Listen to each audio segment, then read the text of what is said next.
Good morning mga kamamshi. So naday ko'y nakitaan nga pagkaon o. So murag makaon man ni siya ng mga kamamshi no. Ang uban ani mo ilam ning ginapanguha.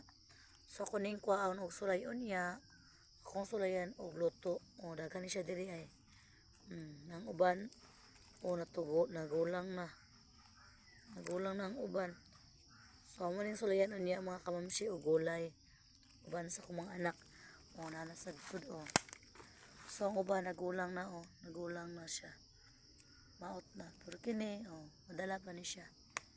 So amo ni siyang lutuon niya mga kamamshi. Isago lang mo siya sa utan. Pa o. Diba? Marag mo ni jud. So kinsa na kailangan ni paki-comment daw kung mautan ba ni siya. Diba? Daghan siya og mga ingani diri. Sige ra, mara to mga kamamshi. Bye-bye.